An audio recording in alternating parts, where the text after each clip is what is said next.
The one thing that I did not do much of last year that effed up my hair was, drumroll please, pre-pooing. I know you probably did not guess that it was pre-pooing, but I have actually whittled it down to this one thing. And I'm going to tell you why. First of all, if you don't know my current hair journey and my current problems that I face, maybe go back and watch the video where I discuss my hair growth and why I've not been retaining length in the past year.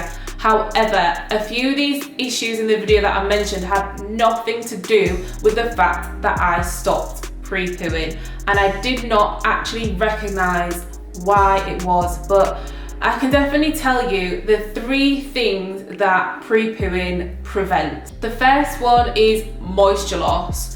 So when you go into your wash days and you go into your shampoo, before the wash day happens, if you apply a pre-poo, whether that be a product or whether that be oil, what that does is prevent any unnecessary moisture loss to the hair that happens during the shampoo process. So the shampoo naturally removes all of the products from the week, all of the build-up, etc. And with a pre-poo, it will just give you that little bit of a buffer to not remove and take away as much natural nutrients from the hair.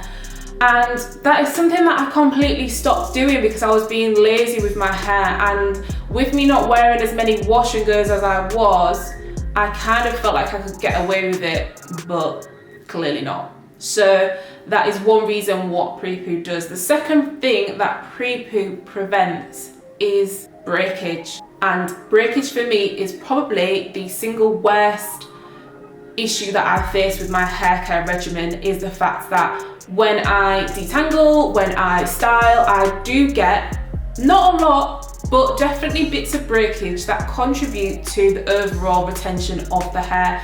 And the fact that a pre-poo allows you to just get rid of a few tangles, go through the hair with, you know, a brush or a comb before you go into the shower, and the slip on the pre-poo, if you do use a product like I use that is very, very lubricative and it just slips through the hair, it just minimises all of the tangles and all of the breakage. The products that I used was the African Pride aloe, I think it was the aloe and coconut water product, and I have been using that for quite a while, up until recently, as I mentioned, when I stopped.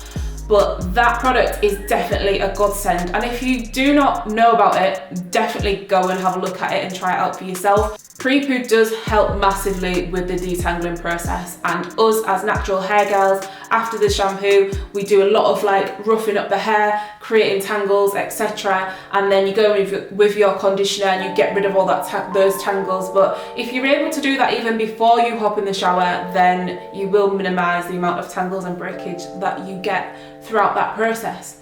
The third and final point that I want to make about pre-pooing and what it prevents is high growth fatigue. If you are not familiar with high growth fatigue, it is basically where the hair becomes over moisturized, curly hair kind of like swells to take in moisture and product, and when it takes in too much, it basically becomes over moisturized, and that makes it a little bit weaker, a little bit more elastic, a little bit more of like the gummy feeling, if you've ever experienced that. But with a pre-poo, you will again prevent a lot of the moisture that comes in and goes out of the hair. So I kind of whittled it down to this one thing that basically I stopped doing that f***ed up my hair for last year. And I can't believe it's taken me this long, but I have recently started putting pre-poos back into my routine, and I can safely say that I'm seeing some positives from it. I'm seeing less hair shedding and I'm seeing less breakage and tangles. So we're going to keep on the pre-poo journey this year, making sure that I stay accountable for this one and hopefully reach waist length goals by the end of the year, because that is where I want to be. Hope you've enjoyed this video. Let me know in the comments if there's any pre-poos you can advise for me, or if you have used the African Pride one, let me know how you find it, and I will see you in the next video.